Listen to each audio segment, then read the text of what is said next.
സ്വാഗതം. സ്പെഷ്യൽ എഡിഷനിലേക്ക്. തദ്ദേശ തെരഞ്ഞെടുപ്പിന്റെ പ്രചാരണം മുറുകുകയാണ്. നാമനിർദ്ദേശ പത്രിക പിൻവലിക്കാനുള്ള സമയം ഇനി മണിക്കൂറുകൾ മാത്രമേ അതിന് അവശേഷിക്കുന്നുള്ളൂ. അതിനിടയ്ക്ക് പല നാടകങ്ങളും സംഘർഷങ്ങളും കയ്യാങ്കളികളും കാണുന്നു. അല്പസമയം മുൻപ് കേട്ടത് CPIMന്റെ ലോക്കൽ സെക്രട്ടറി സ്വതന്ത്ര സ്ഥാനാർത്ഥിയോട് പത്രിക പിൻവലിച്ച് പാർട്ടിക്ക് തടസ്സം ഉണ്ടാക്കാതെ മാറിക്കോളൂ എന്ന് പറയുകയാണ്.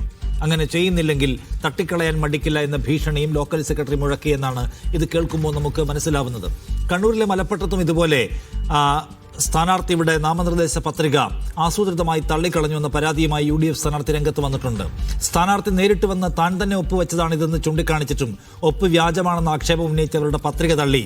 എതിരില്ലാതെ CPM ജയിക്കുന്നു എന്ന ചിത്രം സൃഷ്ടിക്കുന്നു എന്നാണ് പരാതി. അതേസമയം കോൺഗ്രസിൽ നിന്ന് അത്തരം സംഗതികൾ കേൾക്കുന്നില്ലെങ്കിലും ആഭ്യന്തര കാലുഷ്യത്തിന്റെ വലിയ ശബ്ദങ്ങൾ അതിനകത്ത് നിന്ന് കേൾക്കുന്നുണ്ട്.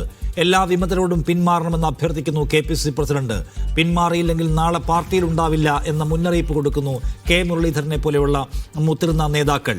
സീറ്റ് വിഭജനത്തിന്റെ കാര്യത്തിലും അതിനകത്ത് ചില ബഹളങ്ങൾ കേൾക്കുന്നുണ്ട്. ലീഗിനകത്തു നിന്ന് പോലും വലിയ അടിയുടെ ഒച്ചകൾ തുടക്കം മുതലേ കേട്ടു തുടങ്ങിയിരുന്നു. ഇതൊക്കെ എങ്ങനെയാണ് തദ്ദേശ തെരഞ്ഞെടുപ്പിനെ നിർണ്ണയിക്കാൻ പോകുന്നത്? അവസാന മണിക്കൂറുകളിലേക്ക് പ്രവേശിക്കുമ്പോൾ, അവസാന ദിവസങ്ങളിലേക്ക് പ്രവേശിക്കുമ്പോൾ തദ്ദേശ തെരഞ്ഞെടുപ്പിന് അങ്ങനെ ഒരൊറ്റ അജണ്ടയുണ്ടോ? തദ്ദേശ തെരഞ്ഞെടുപ്പിൽ ശബരിമലയിലെ സ്വർണ്ണമോഷണം അടക്കമുള്ള വിഷയങ്ങൾ പ്രധാന വിഷയമാകാൻ പോകുന്നു എന്ന് അവകാശപ്പെടുകയാണ് UDF. അങ്ങനെ തദ്ദേശത്തിന് ഒരു സ്വർണ്ണ അജണ്ട മാത്രമായി ഉണ്ടോ? അതോ അതിനപ്പുറത്തേക്ക് സർക്കാരിൻ്റെ 9.5 വർഷക്കാലത്തെ അടയാളപ്പെടുത്താൻ കൂടി പോവുകയാണോ തദ്ദേശം? അതിൽ അവസാനത്തെ ക്ഷേമ പെൻഷൻ പദ്ധതി പ്രഖ്യാപനങ്ങൾ സർക്കാരിന് തുണയാകുമോ? ഈ ചോദ്യങ്ങൾ വീണ്ടും ചോദിക്കുന്നു. സ്പെഷ്യൽ എഡിഷൻ സ്വാഗതം.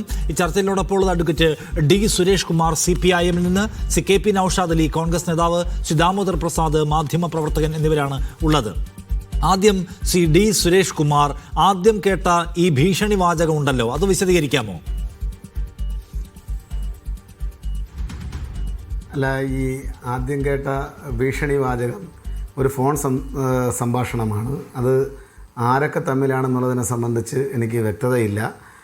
ഒരു കാര്യം, ഇപ്പോൾ CPMൻ്റെ നേതാവും അല്ലെങ്കിൽ CPMൻ്റെ ഏതെങ്കിലും വിമതനായി മത്സരിക്കുന്ന ആളാണോ എന്നുള്ളതിനെ സംബന്ധിച്ചൊന്നും ഒരു വ്യക്തമായിട്ടുള്ള ഒരു കാര്യമല്ല.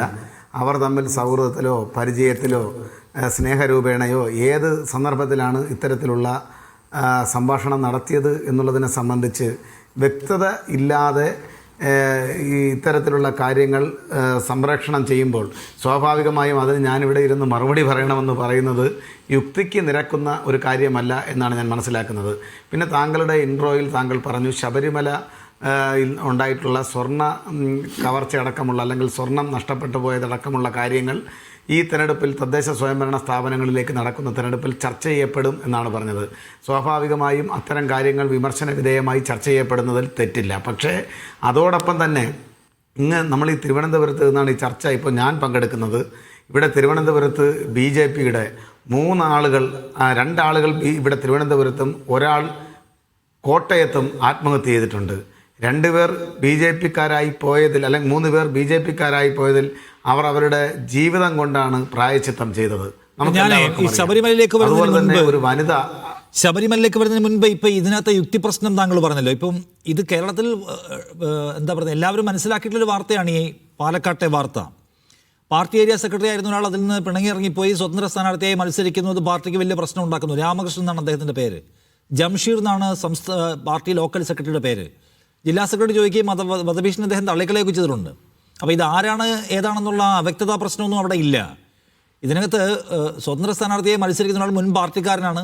പാർട്ടിക്ക് തടസ്സമായി നിന്നാൽ തട്ടിക്കളയുമെന്നൊക്കെ പറഞ്ഞിട്ടാണ് തെരഞ്ഞെടുപ്പിനെ നേരിടുന്നതെങ്കിൽ നമ്മൾ ജനാധിപത്യത്തിൻ്റെ ഒരു ആഘോഷവേദിയുടെ നടുവിലാണ് നിൽക്കുന്നത് എന്ന കാര്യം CPMകാർക്ക് ഓർമ്മയില്ലാന്ന് തോന്നുന്നു.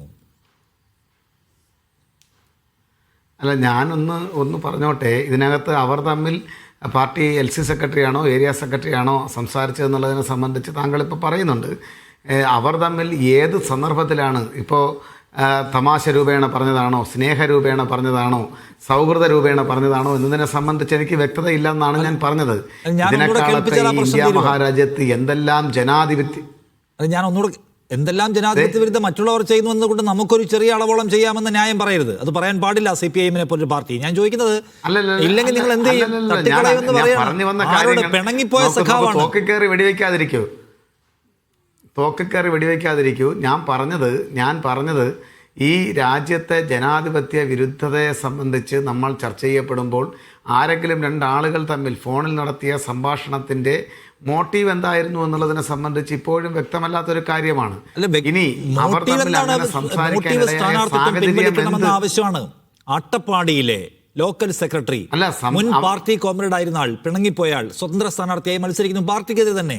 അത് പാർട്ടിക്ക് പിടിക്കുന്നില്ല, പിന്മാറണമെന്ന് പറയുന്നു. ഞാൻ ഈ ചോദ്യം ഇതൊരു ഒറ്റപ്പെട്ട സംഭവമല്ല എന്ന് പറയാൻ കാര്യം, പലയിടത്തും എതിരില്ലാതെ ജയിക്കുന്നു എന്നതിൻ്റെ ഖ്യാതി അവകാശപ്പെടുന്ന ഒരു പാർട്ടി കൂടിയാണ് CPIM. അങ്ങനെ എതിരില്ലാതെ ജയിക്കുക എന്ന് പറയുമ്പോൾ അപ്പുറത്ത് മത്സരിക്കാൻ ആളില്ലാത്തതാണല്ലോ. അപ്പുറത്ത് മത്സരിക്കാൻ ആളില്ലാതെ വരുന്നത് അത്ര സുഖമുള്ള കാര്യമല്ല, ഏത് റീസണിൻ്റെ പേരിലായാലും ഒരു ജനാധിപത്യ പ്രക്രിയയിൽ. അപ്പോൾ ഇത്തരം സംഗതികൾ കേൾക്കുകയാണ്. മലപ്പുറത്ത് നിന്നൊരു യുവതി പറയുന്നു, ഞാൻ പോയി പറഞ്ഞു എൻ്റേതാണ് ഈ ഒപ്പ്, വരണാധികാരിക്ക് പറ്റുന്നില്ല, CPMമാർ സമ്മർദ്ദം ഉണ്ടാക്കുകയാണ്. ഇവിടെ സ്ഥാനാർത്ഥിയോട് പിൻവലിച്ചില്ലെങ്കിൽ തട്ടിക്കളയുമെന്ന് പറയുന്നു. ഇങ്ങനൊക്കെയാണോ എതിരില്ലാതെ ജയിക്കുന്നതിൻ്റെ ഖ്യാതി ഉണ്ടാക്കുന്നത്? ചോദ്യം ചോദിക്കണ്ടേ നമ്മൾ? നോക്കൂ, മലപ്പട്ടത്ത് 6 or 7 സ്ഥാനാർത്ഥികൾ എതിരില്ലാതെ തിരഞ്ഞെടുക്കപ്പെട്ടു. ഒരു യുവതി വന്നു നിന്ന് പറയുകയാണ്, അവർ ആക്ഷേപമായി അല്ലെങ്കിൽ പരാതി രൂപേണ ചില കാര്യങ്ങൾ പറയുകയാണ്. ഈ മലപ്പട്ടത്താണ് ഏതാനും മാസങ്ങൾക്ക് മുമ്പ് ഗാന്ധി പ്രതിമ ആക്രമിച്ചുവെന്ന് പറഞ്ഞ് കള്ളപ്രചാരവേല സൃഷ്ടിച്ചുകൊണ്ട് അവിടെ വന്ന് നാനാഭാഗത്തു നിന്നും ആളുകളെ കൂട്ടി വലിയ വീരവാദം കോൺഗ്രസ് മുഴക്കിയത്. അവർ അതിൽ നിന്നും നാണം കെട്ട് തലയുയരാൻ വേണ്ടിയിട്ടുള്ള പരിശ്രമം നടത്തിക്കൊണ്ടിരിക്കുകയാണ്.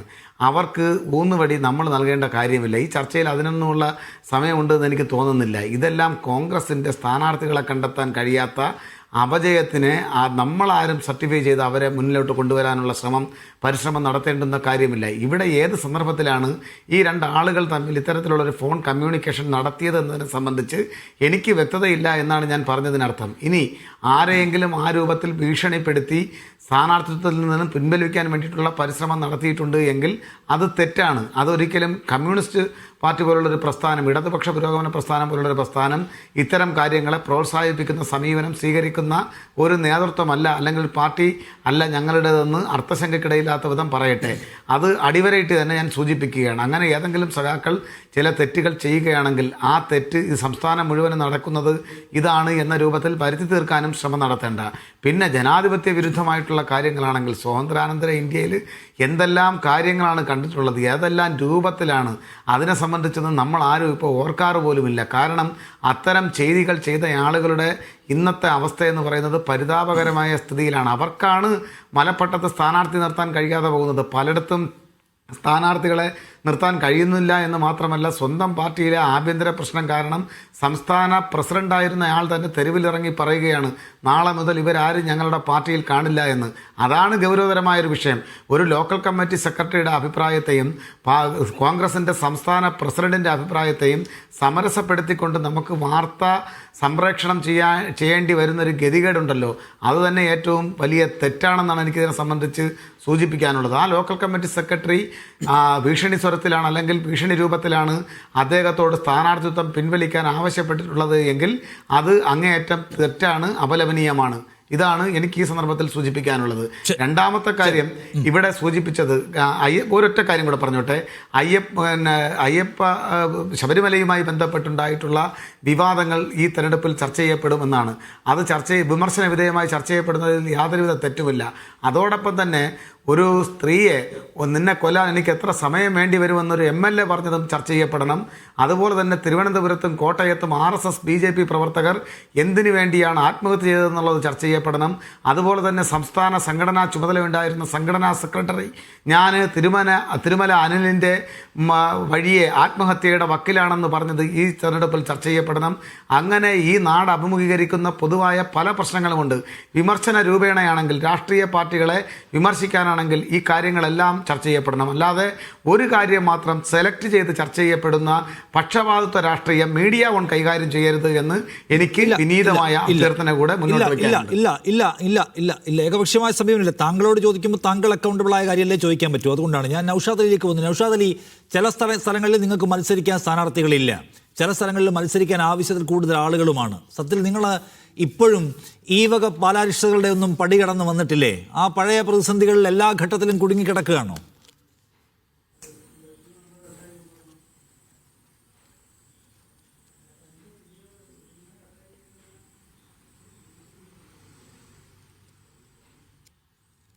നൗഷാദ് അലി കേൾക്കുന്നില്ല, ഞാൻ ഒന്ന് വരാം, അദ്ദേഹത്തിന്റെ കണക്ഷൻ കട്ടാണെന്ന് വിചാരിക്കുന്നു. ശ്രീ ദാമോദർ പ്രസാദ്, ഈ തദ്ദേശ തെരഞ്ഞെടുപ്പ് എന്ന് പറയുമ്പോൾ പലവിധ വിഷയങ്ങളാൽ മുഖരിതമാണ്. അപ്പോൾ അതുകൊണ്ട് തന്നെ എന്താണ് ഒരു ട്രെൻഡ്, ഏതാണ് വിഷയം, അജണ്ട തീരുമാനിക്കുക എന്ന് നമുക്ക് ഒറ്റനോട്ടത്തിൽ പറയാൻ കഴിയില്ല. പക്ഷേ ഈ തെരഞ്ഞെടുപ്പിന് സവിശേഷമായ ചില അജണ്ടകളുണ്ട്, വിഷയങ്ങളുണ്ട് എന്ന് പ്രതിപക്ഷം അവകാശപ്പെടുന്നു, ശബരിമല പോലെയുള്ള സംഗതികൾ.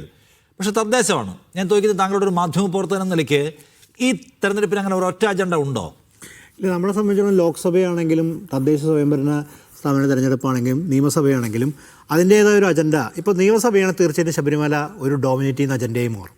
പക്ഷേ തദ്ദേശ സ്വയംഭരണ തെരഞ്ഞെടുപ്പുകളിൽ ശബരിമല ചർച്ചാ വിഷയമായിരിക്കും. കാര്യം അത് പ്രത്യേകിച്ച് പത്തനംതിട്ട പോലെ ജില്ലകളിലൊക്കെ ഒരുപക്ഷെ അത് വ്യാപകമായിട്ട്, അല്ലെങ്കിൽ തെക്കൻ ജില്ലകളിലൊക്കെ വലിയ പ്രധാനപ്പെട്ട ചർച്ചാ വിഷയമാകാം.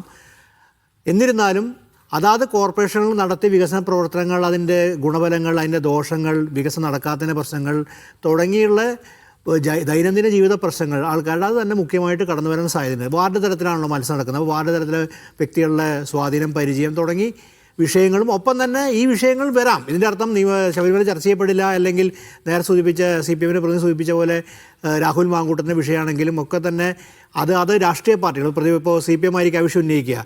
അത് ആ വിഷയം കേൾക്കുകയും അതിനോട് അനുകൂലമായി നിലപാടെടുക്കുന്നവരുണ്ടാകും. പക്ഷേ ശബരിമല അങ്ങനത്തെ ഒരു വിഷയമല്ല. ശബരിമല വലിയൊരു പ്രധാനപ്പെട്ട വിഷയം എന്ന് മാറിയിരിക്കുകയാണ്. അതിൻ്റെ അകത്ത് ഒരുപാട് പേര് CPMൻ്റെ മുൻ MLAയും ഇപ്പോൾ പത്തനംതിട്ട ജില്ലയിലെ പ്രധാനപ്പെട്ട നേതാവും മുൻ ദേവസ്വം ബോർഡ് പ്രസിഡന്റും 2 ദേവസ്വം ബോർഡ് പ്രസിഡന്റുമാരും അറസ്റ്റിലായ ഒരു സാഹചര്യമുണ്ട്. അത് നമുക്കറിയാം, വിഖ്യാതമായ നവോത്ഥാന കാലത്താണൊക്കെ നടക്കുന്ന എല്ലാവർക്കും. അപ്പോൾ അതൊക്കെ സ്വയം സംഗമം നടന്ന് അത് ചർച്ചയാ വിഷയമാവുന്നുള്ള ഉറപ്പാണ്. പക്ഷേ എന്നിരുന്നാലും ഓരോ ജില്ലയുടെ പ്രത്യേകതകളും അവിടുത്തെ വികസന പ്രശ്നങ്ങളൊക്കെ തന്നെ വരും. തീർച്ചയായിട്ടും CPM പറയപ്പോൾ എനിക്കൊന്നുണ്ട്, CPM പ്രതി പറയാത്ത കാരണം ഈ നേരത്തെ നൗഷ എടുത്തു ചോദിച്ചൊരു കാര്യമുണ്ട്. അതിന് നിഷാദ് എടുത്ത് ചോദിച്ചിട്ട് കാര്യമുണ്ട്. അതെന്താ വെച്ചിട്ടുണ്ടെങ്കിൽ ഈ 9.5 വർഷത്തെ വികസന നേട്ടങ്ങൾ അദ്ദേഹം മിണ്ടിയിട്ട് പോയില്ലോ. അത് ചർച്ച വിഷയമാക്കായിരുന്നല്ലോ. CPM 9 വർഷം നടത്തിയ വലിയ പരിശ്രമങ്ങൾ, വികസന പരിശ്രമങ്ങളും തുടങ്ങി ഇപ്പോൾ നമ്മുടെ ദേശീയപാതയൊക്കെ ചർച്ച വിഷയമാക്കാലോ. അവർക്ക് ഈ തദ്ദേശ സ്വയംഭരണ തെരഞ്ഞെടുപ്പ് എന്തുകൊണ്ട് ദേശീയപാത ചർച്ച വിഷയമാവുന്നില്ല?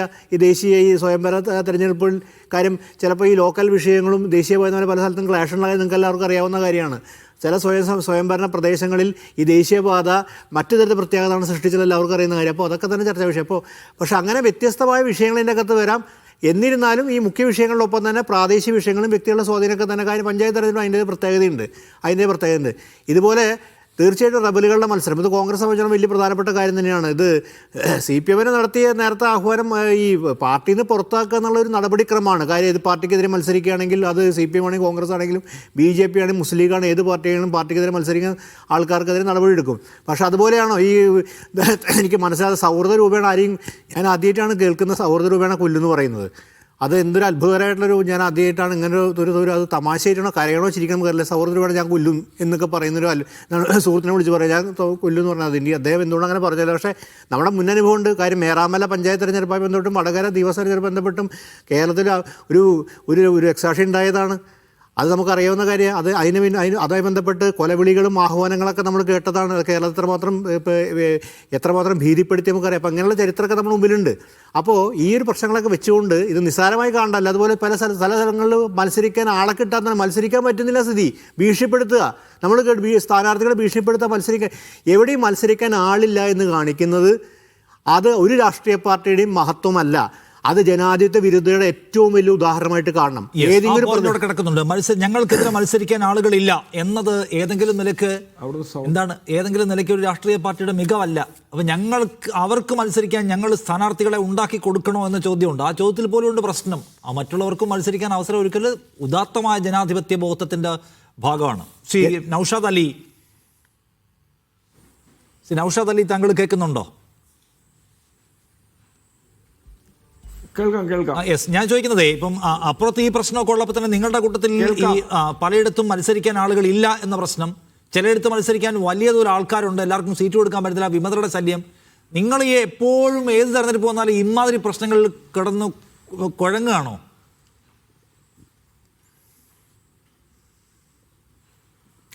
അതല്ല, ഇവിടെ ഒരു സാധാരണ ഒരു തെരഞ്ഞെടുപ്പ് നടക്കുമ്പോൾ ഉണ്ടാകുന്ന തരത്തിലുള്ള സീറ്റിന് വേണ്ടിയുള്ള മാത്സര്യം, കാലുഷ്യം, അതൊക്കെ താരതമ്യേന തുലോം കുറവായ ഒരു തെരഞ്ഞെടുപ്പാണിത്.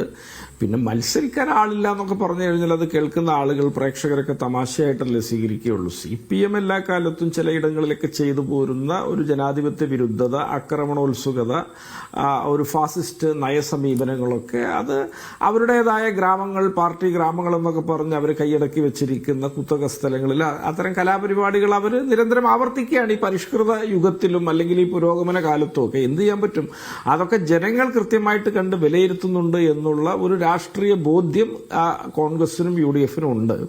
പിന്നെ നിഷാദ്, ഈ തെരഞ്ഞെടുപ്പിനെ സംബന്ധിച്ചിടത്തോളം ഞാൻ മനസ്സിലാക്കുന്നത് ഈ തെരഞ്ഞെടുപ്പിന്റെ ഏറ്റവും പ്രധാനപ്പെട്ട ഒരു വോട്ടർമാരുടെ മനസ്സിൽ വരുന്നൊരു ചിന്ത എന്താണെന്ന് വെച്ചാൽ, ഇപ്പോൾ ഇതൊരു ത്രിതല തെരഞ്ഞെടുപ്പാണ്. ഇത് കഴിഞ്ഞൊരു നിയമസഭാ തെരഞ്ഞെടുപ്പ് വരുന്നുണ്ട്. CPM-നെ സംബന്ധിച്ചിടത്തോളം അവർ കൃത്യമായിട്ട് ഒരു തുടർച്ചയായിട്ടുള്ള വിജയങ്ങളൊക്കെ സ്വപ്നം കാണുകയും അത് പരസ്യമായിട്ട് പങ്കുവെക്കുകയൊക്കെ ചെയ്യുന്നുണ്ട്. അത് തന്നെയാണ് UDF-നെ സംബന്ധിച്ചിടത്തോളം കേരളത്തിൽ ഏറ്റവും മുന്നേറ്റം ഉണ്ടാക്കാൻ പോകുന്നത് എന്നാണ് ഞാൻ മനസ്സിലാക്കുന്നത്. കാരണം ഇനിയൊരു CPM തുടർഭരണമൊക്കെ വന്നു കഴിഞ്ഞാൽ പിന്നെ കേരളത്തിന്റെ ഒരു മുന്നണി രാഷ്ട്രീയത്തിന്റെ സന്തുലിതത്വമൊക്കെ എന്നേക്കുമായിട്ട് കീറിപ്പറഞ്ഞു പോകും. പിന്നെ ഇവിടെ ഒരു ഐക്യ ജനാധിപത്യ മുന്നണിയുടെ ആവശ്യം തന്നെ ഇല്ല. പിന്നെ കടന്നു വരുന്ന ശക്തികളൊക്കെ വിനാശകരമായ രാഷ്ട്രീയത്തെ പ്രതിനിധാനം ചെയ്യുന്ന ആളുകളാണ്. CPM ഇത്തരത്തിലാണ് ഭരിച്ചു മുന്നോട്ട് പോകുന്നതെങ്കിൽ ബംഗാളും ത്രിപുരയും ഒക്കെ എന്തു സംഭവിച്ചോ അതിന് സമാനമായിട്ട് കേരളത്തിലും സംഭവിക്കും. തുടർന്നുണ്ടാകുന്ന ഒരു അനഭിലഷണീയമായ ഒരു രാഷ്ട്രീയ പ്രവണതകൾ അത് വളരെ കൃത്യമായിട്ട് ഗണിച്ചെടുക്കാൻ കഴിവുള്ളവരാണ് കേരളത്തിലെ ഉത്ബുദ്ധരായ ജനാധിപത്യ വിശ്വാസികൾ.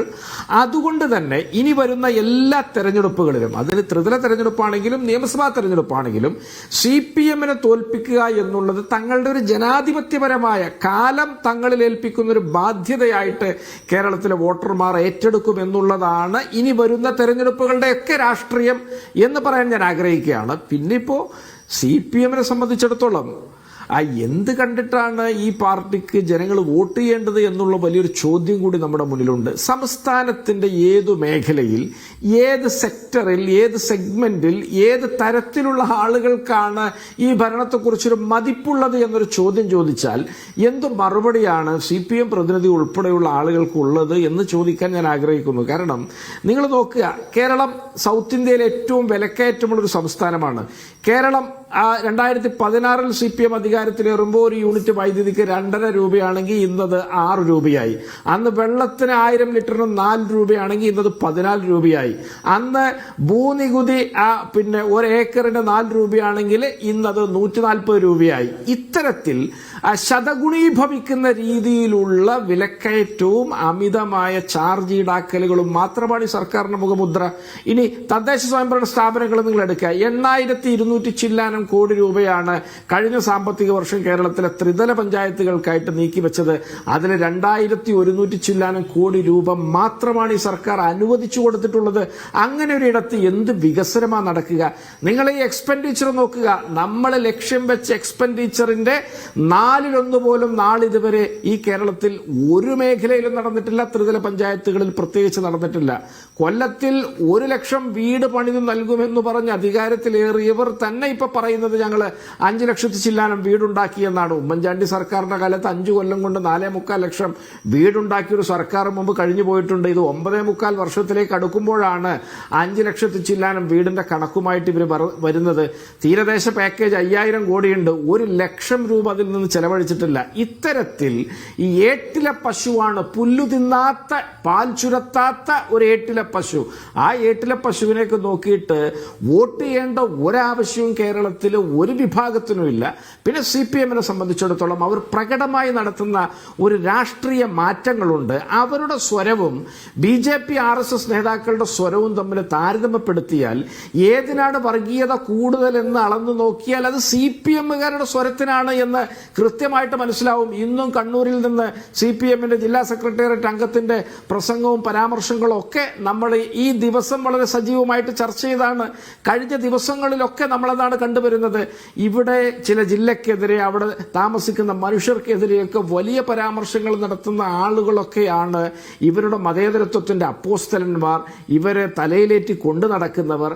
ഇവരെ PM ശ്രീ പദ്ധതിയിൽ ഒപ്പുവെക്കുന്നു. പരസ്യമായിട്ട് എല്ലാ തരത്തിലുള്ള കൊടുക്കൽ വാങ്ങലുകൾക്കും മടിയില്ലാത്ത തരത്തിൽ പിണറായി വിജയൻ CPM എന്ന ശരി, അല്ല പൊതുവായി ഭരണത്തെയും CPM-ന്റെ സമീപനത്തെയും വിമർശിക്കുമ്പോൾ തന്നെ ശ്രീ നൗഷാദ് അലി, ഞാൻ ചോദിക്കുന്നത് ഈ തദ്ദേശ തെരഞ്ഞെടുപ്പിനെ കുറിച്ച് നേരത്തെ സംസാരിക്കുമ്പോൾ ദാമോദർ പ്രസാദ് പറഞ്ഞ പോലെ പലതരം വിഷയങ്ങളാൽ സമ്പന്നമാണ് തദ്ദേശ തെരഞ്ഞെടുപ്പ്. അതിൽ തന്നെ സ്ഥാനാർത്ഥിയുടെ ഇമേജ് പോലും പ്രധാനപ്പെട്ടതാണ്.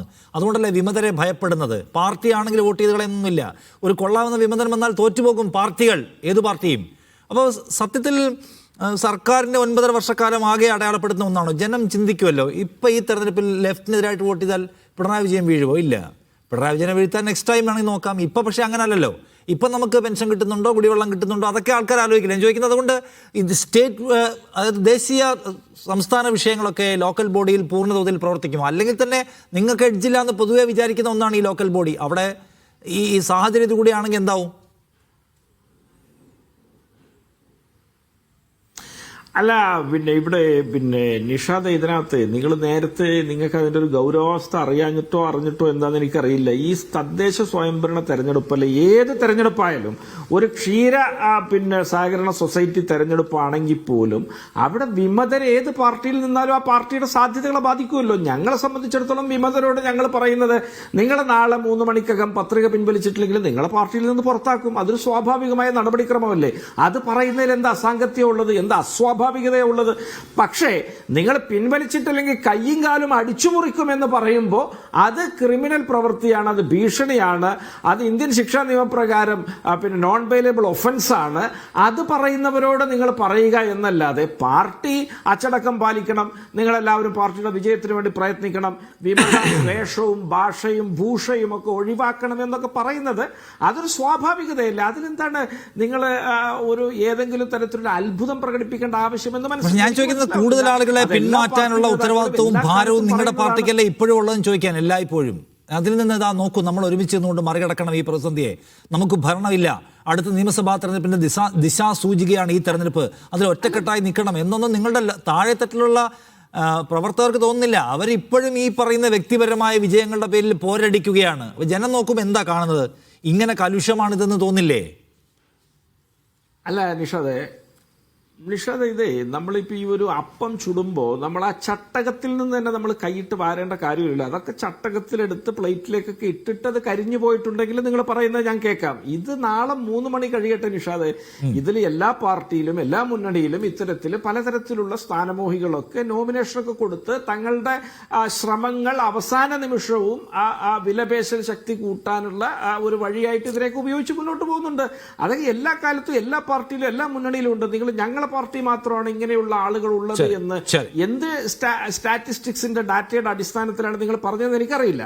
പക്ഷേ ഒരു കാര്യം നിഷാദ്, ഞാൻ അതൊന്ന് അടിവരായിട്ട് നിങ്ങളോട് പറയുകയാണ്. ഇവിടെ ഈ തെരഞ്ഞെടുപ്പിൽ വളരെ കൃത്യമായിട്ട് കേരളത്തിലെ വിശ്വാസ സമൂഹം ചർച്ച ചെയ്യുന്ന ഒരു വിഷയം അത് ശബരിമലയിലെ കൊള്ളയാണ്. അത് ഏതെങ്കിലും വ്യക്തികൾ നടത്തിയ കൊള്ളയല്ല. CPM-ന്റെ തുടർഭരണ സർക്കാരുകൾ നിയമമുണ്ടാക്കി ഉത്തരവ് പുറപ്പെടുവിച്ച് ഉത്തരവാദിത്തപ്പെട്ട പദവിയിലിരിക്കുന്ന ആളുകളുടെ നേതൃത്വത്തിൽ നടന്നൊരു കൊള്ളയാണ്. നഗ്നമായ കൊള്ള. 1 മാസവും 9 ദിവസവും ഒക്കെ എടുത്തിട്ട് 12 മണിക്കൂർ കൊണ്ട് എത്തേണ്ട ഇടത്തേക്ക് ഉരുപ്പടികൾ എത്തിച്ച് മൊത്തത്തിൽ കൊള്ള നടത്തി അന്താരാഷ്ട്ര വിഗ്രഹ മോഷണ ആന്റിക് മാഫിയ സംഘത്തിന്റെ ഭാഗമായിട്ടൊരു സർക്കാർ പെരുമാറിയതിന്റെ ഞെട്ടിക്കുന്ന അവിശ്വസനീയമായ ഭീതിതമായ ഒരു ചിത്രമാണ് നമ്മുടെ മുന്നിൽ അനാവൃതമായിരിക്കുന്നത്. അത് കേരളത്തിലെ വിശ്വാസ സമൂഹം, അത് ഹിന്ദു മുസ്ലിം സുരേഷ് കുമാർ, ആ ചോദ്യം, അതായത് ശബരിമലയിലെ സ്വർണ്ണക്കൊള്ള പുറത്തു വന്നതിന് ശേഷമുള്ള ആദ്യത്തെ തെരഞ്ഞെടുപ്പാണിത്. ജില്ലാ പഞ്ചായത്തിലും കോർപ്പറേഷനിലും ബ്ലോക്കിലും പഞ്ചായത്തിലും ഒക്കെ ആൾക്കാർ വോട്ട് ചെയ്യാൻ പോവുകയാണ്. അപ്പോൾ ആളുകളുടെ മനസ്സിൽ ഈ ക്വസ്റ്റ്യൻ ഉണ്ടാവുന്നതാണ്. അതായത് ശബരിമലയിലെ അയ്യപ്പൻ്റെ സ്വത്ത് നന്നായി നോക്കി നടത്താം, സൂക്ഷിക്കാം എന്ന് വാഗ്ദത്തം ചെയ്ത ആളുകൾ അവർ തന്നെ കൊള്ളയടിച്ചു എന്ന പ്രശ്നം. ഹൈക്കോടതി ഇടപെട്ട് ഒരു അന്വേഷണത്തിന് നിർദ്ദേശം കൊടുക്കുകയും ഹൈക്കോടതി മേൽനോട്ടം വഹിക്കുകയും ചെയ്തില്ലായിരുന്നുവെങ്കിൽ ഇപ്പോഴും അനുസ്യൂതം തുടർന്നേനെ ഈ കൊള്ള എന്ന് ജനത്തിനൊരു അവിശ്വാസം രൂപപ്പെട്ട് കഴിഞ്ഞു. ആ അവിശ്വാസത്തിന്മേലുള്ള അവരുടെ അഭിപ്രായം രേഖപ്പെടുത്താനുള്ള ആദ്യ തെരഞ്ഞെടുപ്പ് എന്ന നിലയ്ക്ക് നിങ്ങൾക്ക് ഈ തെരഞ്ഞെടുപ്പിനെ പേടിയുണ്ടോ? നിഷാദ്, നോക്കൂ, ഞാൻ ഈ പറഞ്ഞ കാര്യങ്ങൾ ചോദിച്ച ചോദ്യത്തിന് കൃത്യമായി മറുപടി പറയാം. അതിനു മുമ്പ് കോൺഗ്രസിൻ്റെ പ്രതിനിധി ശ്രീ നൗഷാദ് അലി പറഞ്ഞ ചില കാര്യങ്ങൾ, തേൻ പുരട്ടിയ വാക്കുകളാൽ പറഞ്ഞ മനോഹരമായ കള്ളങ്ങളുണ്ടല്ലോ, ആ കള്ളം ഒന്ന് പൊളിക്കാൻ എനിക്ക് അവസരം തരണം. കാരണം ഞാൻ കരുതി ആങ്കർ തന്നെ ഇടപെട്ട് അതിനകത്ത് ഒരു പൊളിപ്പ് നടത്തും എന്ന് ഞാൻ വിചാരിച്ചു. കാരണം ഐക്യജനാധിപത്യ മുന്നണി ഉമ്മൻചാണ്ടി കേരളം ഭരിക്കുമ്പോൾ അദ്ദേഹം പറഞ്ഞു 4.25 ലക്ഷം വീടുകൾ 5 വർഷം കൊണ്ട് പണിതു എന്നാണ് അദ്ദേഹം ഇവിടെ അവകാശപ്പെട്ടത്. അങ്ങൊരു മാധ്യമ പ്രവർത്തകനാണല്ലോ, ആ കള്ളം അത് തെറ്റാണെന്ന് അങ്ങക്ക് പറയാൻ തോന്നിയില്ലല്ലോ. അത് അങ്ങയുടെ തന്നെ നിഷ്പക്ഷതയെ സത്യത്തിൽ ഇവിടെ ചോദ്യം ചെയ്യപ്പെടുന്ന ഒരു കാര്യമാണ്. അതിനൊരു ഉദാഹരണമാണ് ഞാൻ പറയാൻ ആഗ്രഹിക്കുന്നത്. 2016 ഫെബ്രുവരി 24 ഉമ്മൻചാണ്ടി സർക്കാരിൻ്റെ അവസാന കാലത്ത് ചോദ്യ നമ്പർ 3204. എൻ്റെ ആക്ഷേപം വളരെ കൃത്യമാണ്, അല്ലെങ്കിൽ താങ്കൾക്ക് പരിശോധിക്കാം. ഉമ്മൻചാണ്ടിയോട് ബഹുമാനപ്പെട്ട അന്നത്തെ പ്രതിപക്ഷ ഉപനേതാവ് കോടിയേരിയുടെ ചോദ്യം: താങ്കളുടെ ഭരണകാലത്ത് 5 വർഷം കൊണ്ട് എത്ര പേർക്ക് വീട് നൽകി? അദ്ദേഹത്തിൻ്റെ മറുപടി: സാഫല്യം, ഗോശ്രീ സുരക്ഷാ ഭവനം, MN ലക്ഷം വീട് പദ്ധതികൾ പ്രകാരം 698 വീടുകളാണ് ഞങ്ങൾ നൽകിയിട്ടുള്ളത്. എത്ര മ്ലേച്ഛമായിട്ടാണ് കേരളത്തിലെ ഈ പ്രേക്ഷക സമൂഹത്തെ ജനാധിപത്യപരമായി സാക്ഷരതയിൽ എല്ലാ അറിവിൻ്റെ കാര്യത്തിൽ പത്രം വായിക്കുന്ന, ദൃശ്യമാധ്യമങ്ങളിലൂടെ വാർത്ത ശ്രവിക്കുന്ന കേരളീയ സമൂഹത്തെ എത്ര മ്ലേച്ഛമായിട്ടാണ് കോൺഗ്രസിൻ്റെ പ്രതിനിധി ഇവിടെ പറ്റിച്ചിട്ടുള്ളത്. ഇങ്ങനെയാണോ ഒരു ചർച്ചയിൽ വന്നതെന്ന് മറുപടി പറയേണ്ടത്? കേൾക്കുന്ന ആളുകൾ, താങ്കൾക്ക് ചിലപ്പോൾ അറിവിൻ്റെ പരിമിതി ഉണ്ടാവാം, കേൾക്കുന്ന ആളുകൾക്ക് ആ അറിവിൻ്റെ പരിമിതി ഇല്ല എന്നെങ്കിലും ധരിക്കണ്ടേ? ഇങ്ങനെയാണോ ഒരു ചർച്ചയിൽ താങ്കളുടെ പ്രസ്ഥാനത്തെ വല്ലാത്ത നിലയിൽ അതിനെ പരിഷ്കൃതമാക്കി അവതരിപ്പിക്കാൻ വേണ്ടിയിട്ടുള്ള ശ്രമം നടത്തുന്നത്? ഇത് ഇവിടെ ഇരിക്കുന്ന ആളുകൾ മൂഢന്മാരാണെന്ന് കരുതിയിട്ടാണ് താങ്കൾ ഇങ്ങനെ ചെയ്യുന്നത്. മറ്റൊരു ക്വസ്റ്റ്യൻ കൂടെയുണ്ട്. പ്രതിപക്ഷ നിലയിലുണ്ടായിരുന്ന അന്നത്തെ നേതാവ് ഭരണപക്ഷത്തിൻ്റെ ഉപനേതാവായിട്ടുള്ള MK മുനീറിനോട് ചോദിച്ചു, താങ്കളുടെ സർക്കാരിൻ്റെ കാലത്ത് ഏതെങ്കിലും രൂപത്തിലുള്ള ഭവന പദ്ധതി തനതായി നടപ്പിലാക്കുന്നുണ്ടോ? ഇല്ല എന്ന മറുപടിയാണ് അന്ന് ഭരണപക്ഷ ഉപനേതാവായിട്ടുള്ള ഡോക്ടർ MK മുനീർ അന്ന് അതിന് മറുപടി നൽകിയത്. ഈ രൂപത്തിൽ കള്ളം മാത്രം പറയുന്ന ആളുകളെ കൊണ്ടുവന്നിരുത്തി ചർച്ച സംഘടിപ്പിക്കുന്നത് അങ്ങേയറ്റത്ത് തെറ്റാണെന്ന് കൂടി ആങ്കറായ അങ്ങയോട് ഞാൻ അഭ്യർത്ഥിക്കുകയാണ്. രണ്ടാമത്തെ കാര്യം, ഇവിടെ വികസനത്തിൻ്റെ കാര്യങ്ങളെ സംബന്ധിച്ച് സംസാരിച്ചില്ല എന്നാണ് രാഷ്ട്രീയ നിരീക്ഷകൻ. ആരാണ് അവിടെ ചിരിക്കുന്നത്? എനിക്ക് കേൾക്കാൻ കഴിയാത്തതാണ്. ശരി, അല്ല താങ്കൾ പറഞ്ഞോളൂ. നിഷാദ് ചിരിക്കുന്നത് നിഷാദാണോ? ഞാനല്ല ചിരിക്കുന്നത് നിഷാദാണോ? അല്ല, ശരി. നൗഷാദ് അലി, കോൺഗ്രസിന്റെ പ്രതിനിധി, താങ്കളുടെ അല്ല തമാശ രൂപത്തിൽ ചിരിക്കുന്നത് വീട്ടിൽ ചെന്നിരുന്ന് ചിരിച്ചാൽ മതി. അത് വീട്ടിൽ ചെന്നിരുന്ന് ചിരിച്ചാൽ മതി. ചാനൽ ഫ്ലോറിനകത്ത് ചർച്ച നടക്കും, മര്യാദയ്ക്ക് പെരുമാറണം. മനസ്സിലായില്ലേ? നിങ്ങൾ ചർച്ച ചെയ്യുമ്പോൾ ഗൗരവത്തോടെ ഇങ്ങനെയാക്കല്ലേ? കള്ളം അതുപോലെ ശ്രമിക്കണമെന്ന് പറയുന്നത്. അല്ല, ഒരു സെക്കൻഡ്. അല്ല, KP നൗഷാദ് അലി, താങ്കൾ ചിരിച്ചത് അദ്ദേഹം വീടിന്റെ കണക്ക് പറഞ്ഞപ്പോഴാണല്ലോ. ഇപ്പൊ ഈ 4,14,552 വീടെന്നുള്ളത് കോൺഗ്രസ്സുകാർ പൊതുവെ പറയുന്ന ഒന്ന് ഉമ്മൻചാണ്ടി തന്നെ അവകാശപ്പെട്ടിട്ടുണ്ട്. നിയമസഭാ രേഖ പ്രകാരം നിങ്ങൾ 1000 വീട് പോലും വെച്ചിട്ടില്ല എന്നാണ് ശ്രീ സുരേഷ് കുമാർ പറയുന്നത്. അതിൽ താങ്കളുടെ കൗണ്ടർ എന്താണ്? നിഷാദെ, നമ്മുടെ ഞാൻ ഇപ്പോൾ എന്റെ അവസരമാണ്, ഞാൻ പറയേണ്ട കാര്യങ്ങളൊന്ന് പറഞ്ഞു തീർത്തോട്ടെ. LDF സർക്കാർ സുരേഷ് കുമാറിന്റെ സമയം തരും. അല്ല, സുരേഷ് കുമാർ, താങ്കൾക്ക് താങ്കളുടെ പോയിന്റ് പൂർത്തിയാക്കാൻ ഞാൻ സമയം തരും. അദ്ദേഹത്തിന്റെ താങ്കൾ അദ്ദേഹം ഒരു വ്യാജം പറഞ്ഞു പറഞ്ഞല്ലോ. ആ വ്യാജത്തിൽ അദ്ദേഹത്തിന് ടേക്ക് എടുത്ത് നമുക്ക് വേഗം പോകാം. അല്ലല്ല, ഞാൻ പറയട്ടെ 2016 അദ്ദേഹത്തിന്റെ അവസരത്തിൽ പറഞ്ഞോട്ടെ. 2016 ശരി ശരി ശരി ശരി കേരളത്തിൽ ഇടതുപക്ഷ സർക്കാർ വരുമ്പോൾ ഇവരുടെ അഴിമതിക്കാരാണെന്ന് ആരാണ് പറഞ്ഞത്? അന്നത്തെ ഐക്യജനാധിപത്യ മുന്നണി 2011 മുതൽ 16 വരെ കേരളം ഭരിക്കുമ്പോൾ മുച്ചൂടം അഴിമതിയാണെന്ന് പറഞ്ഞത് ആരാണ്? കാട്ടുകൊള്ളയാണ് ഇവിടെ നടക്കുന്നതെന്ന് പറഞ്ഞത് ആരാണ്? ഇവിടെ നടക്കുന്നത് തീവെട്ടിക്കൊള്ളയാണെന്ന് പറഞ്ഞത് ആരാണ്? ഇന്നത്തെ കേരളത്തിൻ്റെ പ്രതിപക്ഷ നേതാവ് VD സതീശൻ. മീഡിയ വണ്ണിൻ്റെ ആർക്കൈവ്സ് പരിശോധിച്ചാൽ നമുക്ക് കാണാൻ വേണ്ടി സാധിക്കും. അന്നത്തെ KPCCയുടെ പ്രസിഡന്റ് VM സുധീരൻ, അവരൊക്കെ പറഞ്ഞ വാചകങ്ങൾ ഞാൻ പ്രോംപ്റ്റ് ചെയ്യണോ നിഷാദെ? വേണ്ടല്ലോ. ഇവിടുത്തെ പ്രശ്നം എന്താണ്? ഇടതുപക്ഷ ജനാധിപത്യ മുന്നണി അന്ന് ജനങ്ങൾക്ക് മുമ്പാകെ വെച്ചു, വേണം നമുക്കൊരു പുതു കേരളം, മതനിരപേക്ഷ അഴിമതി രഹിത കേരളം.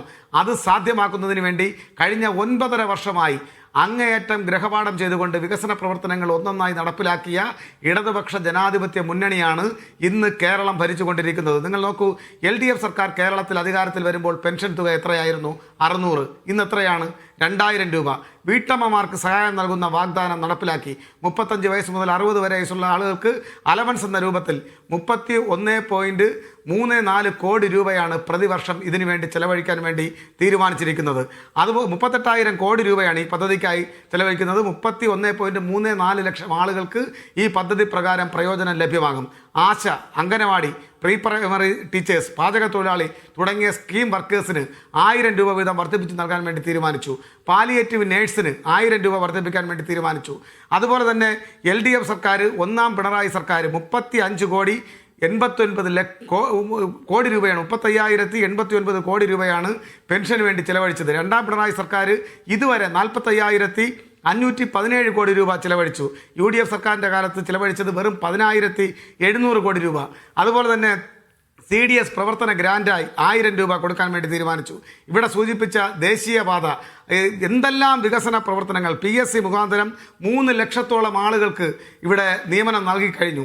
ഇത് ഇന്ത്യയിലെ തന്നെ PSC പരിശോധിക്കുമ്പോൾ 80%. ഞാനിവിടെ നേരത്തെ പറഞ്ഞതുപോലെ കള്ളക്കണക്കല്ല പറയുന്നത്, വൃഥാവിലായ കണക്കല്ല പറയുന്നത്, കേരളത്തിലെ ജനങ്ങളെ പറ്റിക്കുന്ന കണക്കല്ല പറഞ്ഞത്, സത്യസന്ധമായിട്ടുള്ള രേഖകളുടെ പിൻബലത്തിൽ പറഞ്ഞ കണക്കാണെന്നുള്ളതിന് താങ്കൾ മനസ്സിലാക്കണം. അതുപോലെ രാജ്യത്തെമ്പാടും തസ്തികകൾ വെട്ടിക്കുറയ്ക്കുമ്പോൾ കേരളത്തിൽ 3200 തസ്തിക യാഥാർത്ഥ്യമാക്കിയ ഗവൺമെൻറ്റാണ്. ലൈഫ് ഭവന പദ്ധതി പ്രകാരം 4,71,442 വീടുകൾ ഇപ്പോൾ പൂർത്തിയാക്കി. നിർമ്മാണത്തിലിരിക്കുന്നത് 1,26,680. ആകെ 5,98,102 വീടുകൾ ഇന്നിപ്പോൾ കേരളത്തിൽ സാധ്യമാക്കിയ സർക്കാരാണ് 5 വർഷം കൊണ്ട്. പട്ടികജാതി വിദ്യാർത്ഥികൾക്ക് പഠനമുറി 39,106. പട്ടികവർഗ വിദ്യാർത്ഥികൾക്ക് 343. ആ വിദ്യാർത്ഥികൾ അന്നത്തെയും ഇന്നത്തെയും പട്ടികജാതി വികസന വകുപ്പ് മന്ത്രിയോടും കേരളത്തിന്റെ മുഖ്യമന്ത്രിയെയും കൈകൂപ്പി തൊഴുകയാണ് ആരാധനയോടുകൂടി. നിങ്ങൾ നൽകിയ വാഗ്ദാനത്തിന്റെ നാട്ടിലല്ല ഞങ്ങൾ ജീവിക്കുന്നത് എന്നതുകൂടെ ഈ സന്ദർഭത്തിൽ നിങ്ങൾ മനസ്സിലാക്കണം.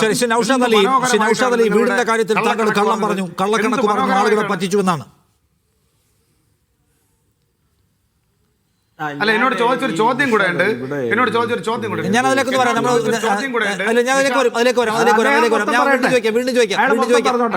സുരേഷ് കുമാർ ചോദ്യം കൂടെ ഉണ്ട്. 1 മിനിറ്റ് എടുത്ത് ഞാൻ എന്നോട് മറുപടി പറയാം. UDF കാലത്ത് അദ്ദേഹം പറഞ്ഞത് CPM കൊള്ള നടത്തിയെന്നാണ് പറഞ്ഞത്. UDF കാലത്താണ് പാത്ര അഴിമതി നടന്നിട്ടുള്ളത്. ചെറുന്നിയൂർ ശശിധരൻ നായർ സാറ് വിജിലൻസ് ട്രൈബ്യൂണലായി സമർപ്പിച്ച ഹർജിയുണ്ട്. കോടതിയിൽ അന്ന് അതിന് പ്രതിയായിട്ടുള്ള ആളുകളുടെ ശമ്പളമടക്കം തടഞ്ഞു വെച്ചുകൊണ്ട് അവരിപ്പോൾ കോടതിയുടെ വരാന്ത കയറി ഇറങ്ങുന്നുണ്ട്. ദേവസ്വം മന്ത്രിയും അദ്ദേഹത്തിൻ്റെ സഹോദരനും അതിൽ പ്രതിസ്ഥാനത്താണ്. നിങ്ങൾ നോക്കൂ, ആ അഴിമതി ശബരിമല ശാസ്താക്ഷേത്രത്തിലെ കൊടിമരത്തിൽ സ്വർണം പൂശിയപ്പോൾ 4.5 കിലോ സ്വർണം കട്ടെടുത്തത്, ഇതെല്ലാം അന്നത്തെ KPCC ഓഫീസ് ഇന്ദിരാഭവനിൽ നിന്നും അന്നത്തെ നേതാക്കന്മാർ മുഖ്യമന്ത്രി പറഞ്ഞയച്ചിട്ടാണോ മോഷണം നടത്തിയത്? ആണെങ്കിൽ കോൺഗ്രസിന്റെ പ്രതിനിധി പറയണം. ഈ കാലയളവിൽ ശബരിമലയുമായി ബന്ധപ്പെട്ട് ചില പ്രശ്നങ്ങൾ വന്നിട്ടുണ്ട്. അത് ബഹുമാനപ്പെട്ട ഹൈക്കോടതിയുടെ ദേവസ്വം ബെഞ്ചിന്റെ നിർദ്ദേശാനുസരണം സ്പെഷ്യൽ ഇൻവെസ്റ്റിഗേഷൻ ടീം വളരെ വ്യക്തമായി അന്വേഷിച്ചു വരികയാണ്. ആ അന്വേഷണം പൂർണ്ണതയിലേക്ക് എത്തട്ടെ. എന്റെ ചോദ്യം അത് തന്നെയായിരുന്നു സുരേഷ് കുമാർ. ഒന്നാമത്തെ കാര്യം, ഇത് നിങ്ങൾ എന്തെങ്കിലും ചോദിക്കുമ്പോൾ കോൺഗ്രസിന് വേണമെങ്കിൽ നിങ്ങൾക്ക് ഇപ്പം ഭവന പദ്ധതി കാര്യത്തിൽ മറുപടി പറയാം. ശബരിമലയിലെ സ്വർണം നിങ്ങളുടെ തന്നെ പ്രധാന നേതാക്കൾ മോഷ്ടിച്ചു, അതിന്റെ ആസൂത്രകരായി നിന്നു എന്നാണ് SIT കണ്ടെത്തിയിട്ടുള്ളത്. അപ്പോൾ അത് കോൺഗ്രസ് മോഷ്ടിച്ചിട്ടുണ്ടെന്നുള്ള വാട്ടർ ബോട്ടിലുണ്ട് കാര്യമുണ്ടെന്ന് എനിക്ക് തോന്നുന്നില്ല. ജനങ്ങളുടെ ചോദ്യത്തിന് താങ്കൾക്ക് നൗഷാദിനോട് പറയാം, അന്ന് നിങ്ങളുടെ ആൾക്കാർ മോഷണത്തിലുണ്ടായിരുന്നല്ലോ എന്ന്. ജനങ്ങളോട് നിങ്ങൾ പറയുന്നത് എന്താണ്? ഒന്നാമത്തെ ക്വസ്റ്റ്യൻ അതാണ്. 2, താങ്കൾ തന്നെ പറഞ്ഞല്ലോ ഈ ഹൈക്കോടതിയുടെ SIT, ഹൈക്കോടതിയാണ് പറഞ്ഞത് അന്വേഷിക്കണം, ഹൈക്കോടതിയാണ് പറഞ്ഞത് SIT വേണം, ഹൈക്കോടതിയാണ് SITയോട് വിളിച്ചു വരുത്തി ഇടയ്ക്കിടയ്ക്ക് എന്തായും ചോദിക്കുന്നത്. അതില്ലെങ്കിൽ നിങ്ങളുടെ മോഷണം തുടരുമായിരുന്നില്ലേ എന്നൊരു സാധാരണ ഭക്തൻ സംശയിച്ചാൽ അതിനെന്താ മറുപടി? അല്ല, ഹൈക്കോടതിയുടെ നിർദ്ദേശാനുസരണം സ്പെഷ്യൽ ഇൻവെസ്റ്റിഗേഷൻ ടീം ആ കേസിനെ സംബന്ധിച്ച് സമഗ്രമായി അന്വേഷിക്കുകയാണ്. കമ്മ്യൂണിസ്റ്റ് പാർട്ടി പിടിച്ചത് നിങ്ങളുടെ നേതാക്കളെയാണ്, അത് പറയൂ. ഇതേ ചോദ്യം മാധ്യമപ്രവർത്തകർ ആവർത്തിച്ച് ചോദിച്ചു. ഞാൻ ചോദിക്കുന്നത് അന്വേഷണത്തിൽ പിടിക്കപ്പെട്ടയാൾ CPIMന്റെ അരനൂറ്റാണ്ട് കാലത്തെ CPMന്റെ പ്രധാനിയാണ് പിടിക്കപ്പെട്ടത്. അന്വേഷണം തെറ്റാണെന്നാണോ നിലപാട്, അതോ ഇയാൾ കുഴപ്പമാണെന്ന്? എന്താ നിങ്ങളുടെ നിലപാടെന്താണ്?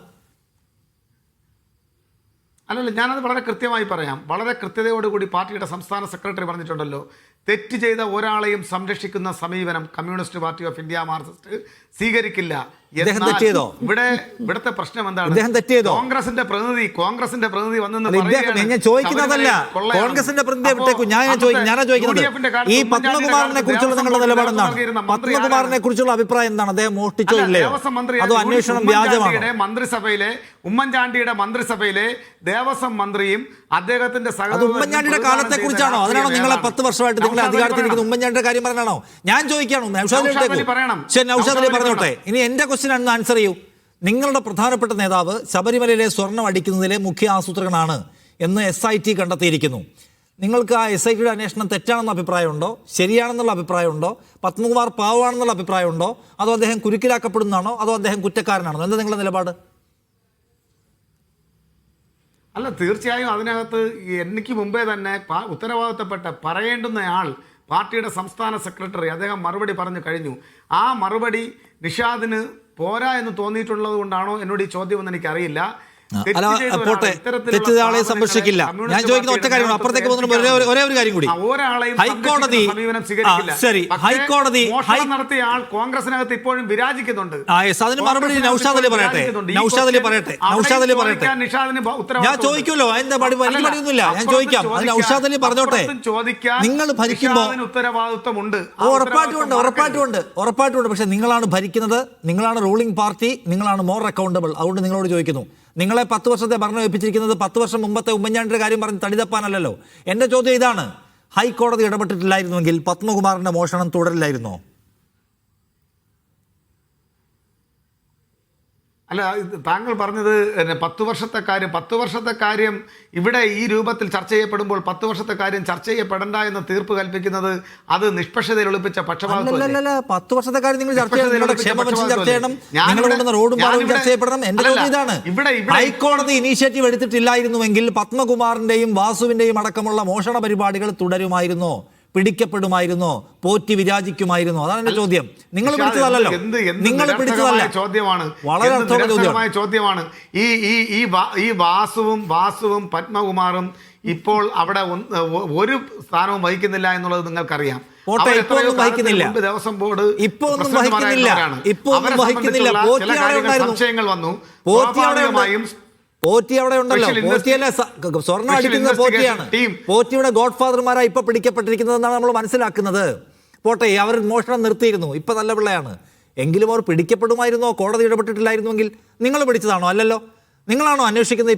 ഇപ്പൊ ഈ പത്മകുമാറിലേക്ക് എത്തിയവരും കോടതി മണിക്കൂർ വെച്ച് നോക്കിക്കൊണ്ടിരിക്കുന്നുണ്ടല്ലേ? അപ്പൊ നിങ്ങൾ ഈ അന്വേഷണത്തിന്റെ മേന്മ അവകാശപ്പെടാൻ പാടുണ്ടോ? ഇല്ല.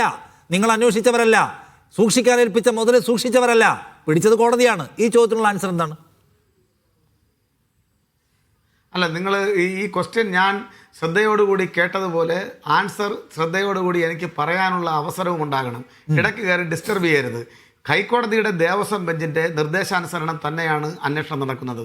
ഏതെങ്കിലും ഒരു ഘട്ടത്തിൽ കേരളത്തിൻ്റെ ഉത്തരവാദിത്തപ്പെട്ട രാഷ്ട്രീയ നേതൃത്വം ഈ അന്വേഷണത്തെ പഴിക്കാനോ, അന്വേഷണത്തിൽ പ്രതിപട്ടികയിൽ വന്നിട്ടുള്ള ആളുകളെ ഏതെങ്കിലും രൂപത്തിൽ സംരക്ഷണ കവചമൊരുക്കാനോ ഒരു പാഴ്ശ്രമം നടത്തിയിട്ടുണ്ടോ? പ്രതിയായിട്ടുള്ള ആളുകൾ, നേരത്തെയുള്ള മോഷണ കേസുകളിൽ പ്രതിയായിട്ടുള്ള ആളുകൾ ഇപ്പോഴും KPCCയുടെയും AICCയുടെയും നേതാക്കന്മാരായി ഈ സമൂഹത്തിൽ വിരാജിക്കുകയാണ്. നിഷാദ്, നമ്മളത് അത് കാണാത്തത്. നിങ്ങൾ നോക്കൂ, ഇവിടെ പ്രതിപട്ടികയിൽ ചേർന്ന ആളുകൾ കുറ്റവാളികളായി പ്രഖ്യാപിക്കപ്പെടുകയാണെങ്കിൽ അവർക്ക് കമ്മ്യൂണിസ്റ്റ് പാർട്ടി ഓഫ് ഇന്ത്യ മാർക്സിസ്റ്റിനകത്ത് സ്ഥാനമുണ്ടാകില്ല എന്നുള്ളത് എനിക്കും നിഷാദിനും അറിയാം, ഈ കേരളത്തിലെ പൊതുസമൂഹത്തിനും അറിയാം. അത് പരമാർത്ഥമായൊരു കാര്യമാണ്. കോൺഗ്രസിന്റെ സ്ഥിതി അതല്ല. ഏതു കാട്ടുകള്ളനും വിരാജിക്കാൻ കഴിയുന്ന ഇടമായി കോൺഗ്രസ് കൂടാരം മാറിയിരിക്കുകയാണ്. മറുപടിയിലേക്ക് ഞാൻ പറയാം. ചെറിയ ഇടവേള അത്യാവശ്യം, വേഗം തിരിച്ചു വരാം. വളരെ പെട്ടെന്ന്. ഒന്നാമത്തെ കാര്യം, ഈ ശബരിമലയെക്കുറിച്ച് പഴി പറയാൻ നിങ്ങൾക്ക് അവകാശമില്ല ധാർമ്മികമായി എന്ന്. 2, വീടിന്റെ കാര്യത്തിൽ താങ്കൾ കള്ളം പറഞ്ഞു വന്ന്. ഞാൻ നിഷാദ് ഇവിടെ അത്ഭുതപ്പെടുകയാണ്. നമ്മുടെ CPMന്റെ സ്നേഹിതൻ ഒരു കണക്ക് പറഞ്ഞത് 600 ചില്ലാനം വീടുകളാണ് ഉമ്മൻചാണ്ടി സർക്കാരിന്റെ കാലത്ത് പണിതത് എന്നാണ് അദ്ദേഹം പറഞ്ഞത്. അതാ ഈ CPMന്റെ വല്ല കേഡറുകളെങ്കിലും അത് വിശ്വസിക്കുക. ഈ 600 എന്നുള്ളത് ഒരു 60,000 ആക്കി പറഞ്ഞിരുന്നെങ്കിൽ പിന്നെയും ഇദ്ദേഹം എന്തോ പറയുന്നതിലെന്തോ വസ്തുതയുണ്ടോ എന്നെങ്കിലും ആളുകൾ തിരയുമായിരുന്നു. കാരണം ഈ 2011-16 കാലഘട്ടത്തിൽ എന്റെ ഗ്രാമപഞ്ചായത്തിൽ തന്നെ കൊടുത്തിട്ടുണ്ട് 100-ലധികം വീടുകൾ. അന്നൊക്കെ ഗ്രാമസഭ ചേർന്ന് പഞ്ചായത്ത്, ബ്ലോക്ക് പഞ്ചായത്ത്, IAY ഇതൊക്കെ ചേർന്നിട്ടുള്ള പിന്നെ ഗുണഭോക്താക്കളെയായിരുന്നു തെരഞ്ഞെടുത്തിരുന്നത്. ഇതൊക്കെ കേന്ദ്രീകൃതമാക്കിയതോടുകൂടി ഇത് കംപ്ലീറ്റ് കുത്തഴിഞ്ഞു പോയി. ലക്ഷ്യത്തിന്റെ 19% മാത്രമാണ് ലൈഫ് ഭവന പദ്ധതിയിൽ പൂർത്തീകരിച്ചതെന്ന് ഈ സർക്കാരിന്റെ തന്നെ സ്ഥിതിവിവര കണക്കുകൾ പറയുന്നുണ്ട്. ഇത് സമ്പൂർണ്ണമായിട്ട് തകർന്നടിഞ്ഞു പോയ ഒരു കാര്യമാണ്, കെടുകാര്യസ്ഥതയാണ്. ഇവരുടെ കയ്യിൽ ഒരു രൂപ പോലും ചെലവാക്കാനില്ല. എന്ത് ചെയ്യാൻ പറ്റും? അപ്പോ ഈ 600 ചില്ലാനം വീടൊക്കെയാണ് പണിതെന്ന് പറയുന്ന ഒരാളോടൊക്കെ എന്തും മറുപടി പറയാനാണ്? അതൊക്കെ അദ്ദേഹത്തിന്റെ ഒരു നിലവാരവും അദ്ദേഹത്തിന്റെ പകുതിരിവും ഒക്കെ പ്രേക്ഷകർ വിലയിരുത്തിക്കൊള്ളട്ടെ എന്ന് മാത്രമാണ് ആ വിഷയത്തിൽ എനിക്ക് പറയാനുള്ളത്. പിന്നെ ശബരിമലയിലെ പെരുങ്കളവ് പറയുമ്പോൾ അല്ലെങ്കിൽ കാട്ടുകൊള്ള നമ്മൾ ചൂണ്ടിക്കാണിക്കുമ്പോൾ കോൺഗ്രസ് അങ്ങനെയാണ് ഇങ്ങനെയാണ് എന്ന് പറയുന്നു. എങ്ങനെയാണ്, എവിടെയാണ്, എന്താണ്, ഏത് കഥയാണ് ഇദ്ദേഹം പറയുന്നത് എനിക്ക് മനസ്സിലാവുന്നില്ല. ഏതോ ചെറണിയൂർ ശ്രീധരൻ നായരുടെ പേര് പറഞ്ഞിട്ട് എന്തൊക്കെയോ ഇദ്ദേഹം പറയുന്നു. അദ്ദേഹത്തിന് മനസ്സമാധാനം കിട്ടാൻ അങ്ങനെയൊക്കെ കാലക്ഷേപം നടത്തുക എന്നല്ലാതെ ഇത്തരത്തിലുള്ള അവാസ്തവങ്ങളും യുക്തിരാഹിത്യങ്ങളും ഒക്കെ പ്രേക്ഷകർ തന്നെ വിലയിരുത്തട്ടെ. ഞാൻ ഒറ്റക്കാര്യം പറഞ്ഞുതരാം. ഇവർ 10 കൊല്ലമായിട്ട് കേരളം ഭരിക്കുകയാണല്ലോ. കോൺഗ്രസ് മുൻകാലങ്ങളിൽ ഇവർ അന്വേഷണം അറസ്റ്റ് ഏത് അഴിമതി, അല്ലല്ല, അയാളിവിടെ ഏത് പാത്രം ഇട ചങ്ങായി, എന്ത് പാത്രം, ഒന്ന് പോ ചങ്ങാതി.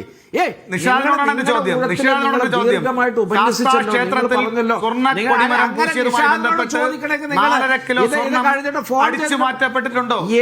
എന്ത് കാര്യമാണ് ഇയാൾ ഈ പറയുന്നത്? ഇവരെ ശൂന്യത അടിച്ചു മാറ്റിയത് നിങ്ങളെ കമ്മ്യൂണിസ്റ്റുകാരായിരിക്കും, സഖാവായിരിക്കും. ഇവിടെ പിണറായി വിജയൻ കള്ളനാണ് എന്ന് പറഞ്ഞ പിണറായി വിജയനെതിരെ സുപ്രീം കോടതി വരെ കൊണ്ടുപോയ നിഷാദെ ഇയാൾക്ക് ഉത്തരമില്ലാത്തത്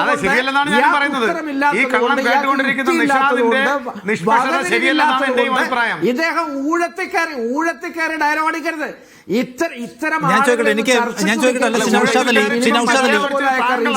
അല്ല, നിങ്ങളുടെ ദേവസ്വം ബോർഡിന്റെ കാലത്ത് പാത്രം അഴിമതി ഉണ്ടായിരുന്നു, അതിൽ കോൺഗ്രസ് നേതാക്കൾക്ക് പങ്കാളിത്തം ഉണ്ടായിരുന്നു, അവ ഇൻവെസ്റ്റിഗേറ്റ് ചെയ്യപ്പെട്ടതാണെന്ന പോയിന്റ് അദ്ദേഹം ഉന്നയിക്കുന്നത്.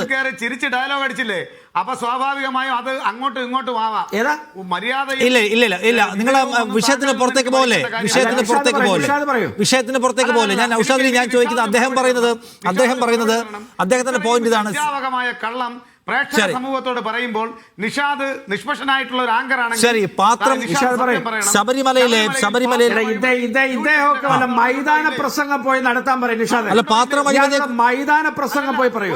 1,87,00,000 രൂപയുടെ പാത്രം വാങ്ങിയ വ്യാജ ബില്ല് UDF കാലത്ത് സമർപ്പിക്കപ്പെട്ടിട്ടുണ്ടോ ഇല്ല എന്നുള്ളത് നിഷാദ് അന്വേഷണാത്മക മാധ്യമ പ്രവർത്തനം നടത്തുന്ന ഒരു മാധ്യമ പ്രവർത്തകനാണ്. മറുപടി പറയാൻ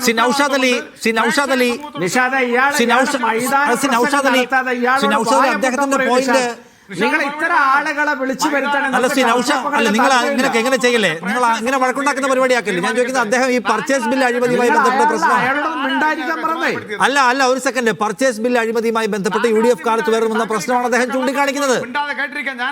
ഔഷാദ് അലി, എന്റെ ചങ്ങാതി എന്റെ ഊഴമാണ്, എന്നോടാണ് ചോദ്യം. ഔഷാദ് അലി അദ്ദേഹം പറയുന്നത്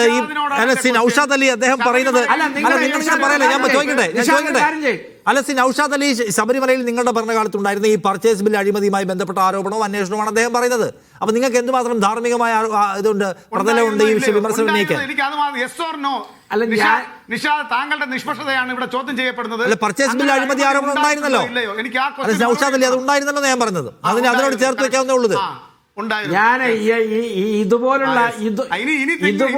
ഇതുപോലുള്ള കട്ടൻ ചായ പരിപ്പോടെ സഖാക്കളെയൊന്നും നിങ്ങൾ ഈ ചർച്ചയെ അങ്ങനൊന്നും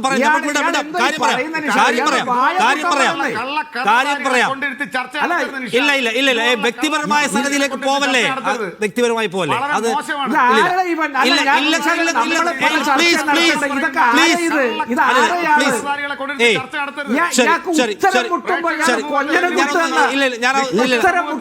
ദാമോദർ പ്രസാദ് ഇതിനകത്തൊരു കോർ ഇഷ്യൂ ആയിട്ട് ശബരിമല ഇപ്പോഴും നിൽക്കുന്നുണ്ട്. അത് പരമാവധിയിൽ എത്തിക്കാൻ UDF കഴിഞ്ഞിട്ടുണ്ട് എന്നൊക്കെ താങ്കൾക്ക് തോന്നുന്നുണ്ടോ? അല്ല, D. സുരേഷ് കുമാർ പറഞ്ഞ കാര്യത്തോടൊരു വിയോജിപ്പ് എനിക്കുണ്ട്. കാരണം ഉമ്മൻചാണ്ടി സർക്കാർ 2011-16 കാലഘട്ടത്തിൽ ദേവസ്വം മന്ത്രി ശിവകുമാരന്റെ അഴിമതിയെക്കുറിച്ചാണ് പറഞ്ഞത്. കേരളം മുഴുവൻ കേട്ടതാ. അതിന് അവർക്ക് ശിക്ഷ കൊടുത്തില്ലേ? ദയനീയമായി തോറ്റില്ലേ? 2 തവണ അധികാരത്തെ പുറത്തിരുത്തപ്പെട്ടത് UDF. അത് കേരള ജനം ശിക്ഷിച്ചതല്ലേ? ഈ 10 വർഷം ഭരിച്ച കാലത്ത് ശിവകുമാരൻ അടഞ്ഞ് ജയിലാക്കാൻ നിങ്ങൾക്ക് പറ്റിയില്ലേ? നിങ്ങളുടെ ആഭ്യന്തര വകുപ്പ് ദാരുണമാണെന്ന് പരോക്ഷം വിമർശിക്കുകയല്ലേ നിങ്ങൾ ചെയ്യുന്നത്? വാസ്തവത്തിൽ നിങ്ങൾ സ്വയം വിമർശനം നടത്തുക ചെയ്യുന്നത്. അത് കോൺഗ്രസിനെ അവർ സംരക്ഷിക്കുന്നത് തെറ്റ് തന്നെ. പക്ഷേ അയാൾ പിടിച്ച് അകത്താക്കാനുള്ള നിങ്ങൾക്ക് സംവിധാനം ഉണ്ടായിരുന്നില്ലേ? നിങ്ങൾ അന്വേഷണത്തിൽ നിങ്ങളുടെ തല്ലിയിരിക്കുന്നത്. അപ്പോൾ നിങ്ങളൊന്നും ചെയ്തില്ലേ? അപ്പോൾ മാത്രമല്ല, ജനങ്ങൾ ശിക്ഷിച്ചിട്ടുണ്ട്. അപ്പോൾ ഈ പ്രാവശ്യം ജനങ്ങളുടെ മുമ്പിൽ വിലയിരുത്തൽ എന്ന് പറഞ്ഞാൽ ഈ 9 വർഷ സർക്കാരിൻ്റെ വിലയിരുത്തലായി മാറുന്നുണ്ട് ശബരിമല. കാരണം വെച്ചിട്ടുണ്ടെങ്കിൽ ഇത് കഴിഞ്ഞ സർക്കാരിൻ്റെ കാലത്ത് നടന്നൊരു കൊള്ളയാണ് ഇവിടെ ഇപ്പോൾ ചർച്ച ചെയ്യപ്പെടുന്നത്. അപ്പോൾ അതുകൊണ്ട് ഈ 9 വർഷത്തെ പ്രവർത്തനങ്ങൾ സ്വാഭാവികമായിട്ട് ചർച്ചയ്ക്ക് വരും. അത് പറഞ്ഞാൽ നിങ്ങൾ പറഞ്ഞ പോലെ നിങ്ങളുടെ ക്ഷേമ പ്രവർത്തനങ്ങളും പോപ്പുലിസമൊക്കെ വരും. അപ്പോൾ നമ്മൾ പഴയ ഉമ്മൻചാണ്ടി സർക്കാരിനെ കുറിച്ച് പറഞ്ഞിട്ട് കാര്യമില്ല. കാരണം അത് വിലയിരുത്തപ്പെട്ടു, അതിനെ തിരസ്കരിച്ചു. ജനങ്ങൾ 2 തവണ തിരസ്കരിച്ചു. ഞങ്ങൾ 2 തവണ കേരളത്തിൽ അഭൂതപൂർവമായ രീതിയിൽ 2 തവണ തിരിച്ചു തുടർഭരണം കിട്ടി. മാത്രമല്ല, തുടർഭരണത്തിന് വേണ്ടി നിൽക്കുകയാണ്. അപ്പോൾ ഈ പഞ്ചായത്ത് തെരഞ്ഞെടുപ്പ് എന്തൊക്കെ തന്നെയാണെങ്കിലും അതിൻ്റെ വ്യക്തിത്വം, അതിന് ഓരോ തലത്തിൽ വ്യത്യസ്ത സ്വഭാവം ഉണ്ടായിരിക്കാം. ഓരോ വാർഡ് തലത്തിൽ വ്യക്തിത്വങ്ങൾക്ക് പ്രാധാന്യം. എന്നിരുന്നാലും അതൊരു ദിശാസൂചിക തന്നെയാണ്. കാരണം നിങ്ങൾക്ക് ഏറ്റവും കൂടുതൽ ജില്ലാ പഞ്ചായത്തിലും കൂടുതൽ കോർപ്പറേഷനും കിട്ടുന്ന ഒരു ദിശാസൂചികയാണ്. ആ സമയത്ത് ഒരു പ്രശ്നം നിലനിൽക്കുന്നുണ്ട്. അതെങ്ങനെ വരും എന്നുള്ള കാര്യത്തിൽ നമ്മൾ ആലോചിക്കേണ്ടതുണ്ട്. അപ്പോൾ അതുകൊണ്ടാണ് CPM സംബന്ധിച്ചിടത്തോളം ഇത് നിർണായകം തന്നെയാണ്. കാരണം പ്രതിപക്ഷ സമയം നിർണായകമാണ്. കാര്യം ഭരണത്തിൻ്റെ വിലയിരുത്തൽ തന്നെയായിട്ട് വരുന്നതാണ്. ലോക്സഭയിൽ ഭരണത്തിൻ്റെ വിലയിരുത്തലാണെന്ന് ഗോവിന്ദ മാഷ് തന്നെ പറയുകയും ആ ഭരണത്തിൻ്റെ വിലയിരുത്തൽ ജനങ്ങൾ തിരസ്കരിച്ചു തന്നെയാണ് നമ്മൾ കാണുന്നത്. ലോക്സഭ തെരഞ്ഞെടുപ്പ് വിധി ജനങ്ങളുടെ വിലയിരുത്തലാണ്. തെരഞ്ഞെടുപ്പ് തൊട്ട് മുമ്പ് ഗോവിന്ദ മാഷ് പറഞ്ഞാണ് ആ വിലയിരുത്തലിൻ്റെ ഭാഗമായിട്ട് തിരസ്കരിക്കപ്പെട്ടു. ഇനി നമ്മൾ വരുന്നത് പഞ്ചായത്തിനാണ്. പഞ്ചായത്ത് ദിശാസൂചിക തന്നെയാണ് ഇതിൻ്റെ അകത്ത്. കാരണം തീർച്ചയായിട്ടും കൂടുതൽ ജില്ലാ പഞ്ചായത്തുകളും കൂടുതൽ കോർപ്പറേഷൻ കിട്ടുമ്പോൾ അത് മോറൽ ബൂസ്റ്റിംഗ് ആണ്. സർക്കാരിൻ്റെ ക്ഷേമ പ്രവർത്തനങ്ങൾ അംഗീകാരം കിട്ടിയ സർക്കാരിന് അടുത്ത തെരഞ്ഞെടുപ്പിലേക്ക് പോകാൻ അതേസമയം തിരിച്ചടിയാണെങ്കിൽ അത് പ്രതിപക്ഷം. അപ്പോൾ അതിൻ്റെ വലിയൊരു മത്സരം നടക്കുന്നുണ്ട്. ആ വിഷയം നോക്കുമ്പോൾ ശബരിമല ഇന്ന് നമ്മുടെ ഹെഡ്ലൈൻസിനെ ക്യാപ്ചർ ചെയ്ത വിഷയമാണ്. അത് എല്ലാ സ്ഥലത്തും ക്യാപ്ചർ ചെയ്ത് നമ്മുടെ മാധ്യമങ്ങളെല്ലാം തന്നെ ആ വിഷയം ഉന്നയിക്കുന്നത്. കാര്യം കോടതി ഇടപെടലിൻ്റെ ഭാഗമായിട്ട് ദൈനംദിന വിഷയമുണ്ട്. അതിൽ പ്രധാനപ്പെട്ട കാര്യം എന്ന് പറയുന്നത് ഒരു സാധാരണ ദേവസ്വം ബോർഡ് പ്രസിഡന്റ് ആരും അറിയാത്ത ആളല്ല. നിർണായകമായ ആ സ്ഥാനത്തിരുന്ന ആൾ CPMൻ്റെ നേതൃത്വമുള്ള ഒരാളാണ്. എല്ലാവർക്കും അതുകൊണ്ടാണത് ഗൗരവ വിഷയമെന്ന്. ഒപ്പം തന്നെ ഒരുപാട് ആരോഗ്യം പല വിഷയങ്ങളും CPM ഗവൺമെൻറ് മറുപടി പറയേണ്ടത് ചർച്ച ചെയ്യും. ആരോഗ്യമേഖല പ്രശ്നങ്ങൾ ഗൗരവമായിട്ടുണ്ട്. നിസാരല്ല, നിങ്ങൾക്ക് നേട്ടങ്ങൾ പലതും പറയാണ്ട് ഇല്ല പറയുന്നില്ല. പക്ഷേ ക്ഷേമ പെൻഷൻ ഉയർത്താൻ ബന്ധപ്പെട്ട കാര്യങ്ങളൊക്കെ വലിയ നേട്ടം തന്നെയാണ്.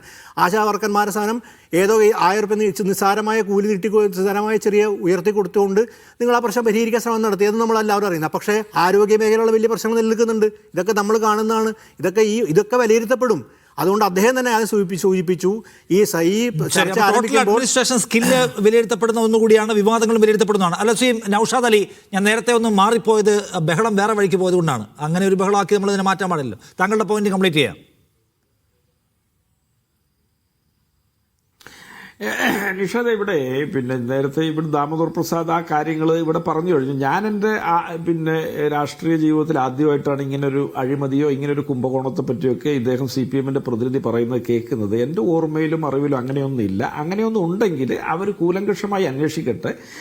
കേന്ദ്ര ഏജൻസികളൊക്കെ അവരുമായിട്ട് നല്ല ബന്ധത്തിലാണ്. എല്ലാവരും ചേർന്ന് അന്വേഷിച്ച് കുറ്റക്കാരെ കണ്ടെത്തി എന്താന്ന് വെച്ചാൽ ചെയ്യട്ടെ. ഇവിടെ നിങ്ങൾ ഈ ശബരിമലയിലെ ഈ കൊള്ളയെ നിങ്ങളിങ്ങനെ നിസ്സാരവൽക്കരിച്ച് കാണരുത്. കാരണം ഈ കേരളത്തിലെ ഏറ്റവും പ്രമുഖമായ ലോകം മുഴുവൻ അറിയപ്പെടുന്ന ക്ഷേത്രവും സാർവമത സാഹോദര്യത്തിന്റെ വലിയൊരു പ്രതീകമാണ് ഈ ശബരിമല. അവിടെ ഈ സ്വർണ്ണപ്പാളി അടർത്തി കൊണ്ടുപോയതിന് ചെമ്പുപാളി എന്ന് രേഖ കൊടുത്ത ഒരു സർക്കാരാണിത്. അവിടെ സ്വർണത്തിന്റെ അറ്റകുറ്റപ്പണി അമ്പലത്തിനകത്ത് വെച്ച് ചെയ്യണമെന്ന് മാനുവലിലുള്ളതിനെ ലംഘിച്ചൊരു സർക്കാരാണിത്. പാളി അവിടെ അടർത്തിയെടുക്കുമ്പോൾ ദേവസ്വം വിജിലൻസിന്റെ സാന്നിധ്യം വേണമെന്ന നിയമത്തെ അട്ടിമറിച്ച് ഇതിനൊക്കെ പുതുതായിട്ട് നിയമങ്ങളും ചട്ടങ്ങളും ഉണ്ടാക്കി ഉത്തരവ് കൊടുത്തിട്ടാണ് ഇത് മുഴുവൻ ചെയ്യുന്നത്. 12 മണിക്കൂർ മതി ശബരിമലയിൽ നിന്ന് ചെന്നൈയിലെത്താൻ. അതിന് 1 മാസവും 9 ദിവസവും ഈ പോറ്റിയെടുത്തു. നിങ്ങൾ നേരത്തെ ചോദിച്ച മാതിരി ഇവരൊക്കെ നിലാവുണ്ടെന്ന് കരുതി നേരം വെളുക്കുവോളം ഇരുന്ന് കക്കുകയായിരുന്നു. ഹൈക്കോടതി ഇടപെട്ടുകൊണ്ട് കളവ് നിന്നു. ആളുകൾ വരിവരിയായിട്ട് ജയിലിലേക്ക് പോകുന്നു. അടുത്തത് കടകംപള്ളി പോവുക, പിന്നെ പിണറായി വിജയൻ പോകുക, അയാളുടെ വീട്ടിലുള്ളവർ പോവുമെന്നൊക്കെ നമുക്ക് കാത്തിരുന്ന് കാണാം.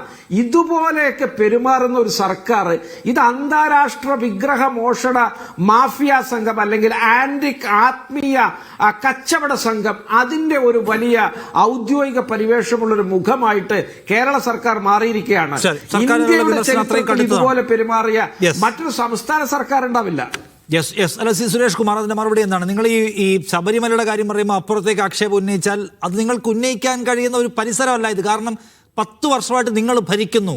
ശബരിമലയിൽ എന്തെങ്കിലും പ്രശ്നമുണ്ടെങ്കിൽ അത് ഫിക്സ് ചെയ്യാനുള്ള ബാധ്യത നിങ്ങളുടേതാണെന്നുള്ള സമയവും നിങ്ങൾക്ക് തന്നു. ശബരിമലയിൽ എന്തെങ്കിലും ക്രമക്കേട് മുൻ സർക്കാർ നടത്തിയിട്ടുണ്ടെങ്കിൽ അത് അന്വേഷിച്ച് കണ്ടുപിടിച്ച് പൂട്ടാനുള്ള ബാധ്യത നിങ്ങൾക്കാണ്, അത് തന്നു കഴിഞ്ഞു. ആ 10 വർഷം കഴിഞ്ഞതിന് ശേഷം മോദി നെഹ്റുവിനെ പഴിക്കുന്നത് പോലെ 10 ആണ്ട് മുൻപ് അവർ നടത്തിയില്ലേ എന്ന ചോദ്യം ചോദിക്കാനേ പാടില്ല. പകരം നിങ്ങളെ ഏൽപ്പിച്ചിരിക്കുന്നത് എല്ലാം പരിഹരിക്കാനാണ്, എല്ലാ കുറ്റവാളികളെയും പൂട്ടാനാണ്. അപ്പോൾ നോക്കുമ്പോൾ നിങ്ങളുടെ ആളുകൾ തന്നെ മോഷ്ടിക്കുന്നു എന്ന കഥ പുറത്തു വരികയാണ്. അതല്ലേ ജനം കാണുക?